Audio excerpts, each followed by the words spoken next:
রাতের 3 ভাগের 2 ভাগ পার হলে আল্লাহ তাআলা সপ্তম আকাশ থেকে প্রথম আকাশে নেমে আসেন। নেমে এসে বলেন, মায়া ধনী ফাস্তাজিব লাহু, কে আমাকে ডাকে আমি তার ডাকে সাড়া দিব, বললে আমি শুনবো। মায়া শুননি ফাতিয়াহু, কে কি চাই, যে যা চায় আমি তাকে তাই দিয়ে দিব।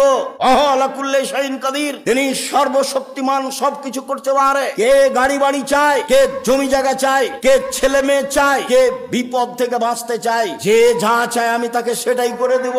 মায়াস্তাগফিরনি ফাগফিরলাহু, কে আমার কাছে ক্ষমা ভিক্ষা চাই আমি তাকে ক্ষমা করে দিব।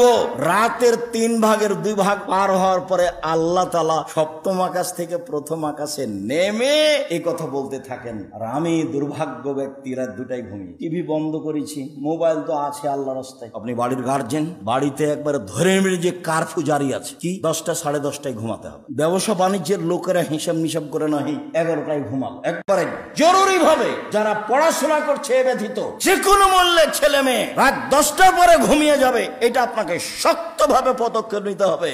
একরাহুল কালামা বাদালে শাহে, এশার সালাতের পরে আল্লাহর নবী কথা বলা ঘৃণা করতেন।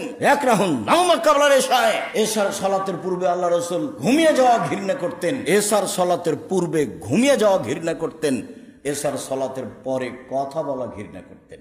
বুখারী।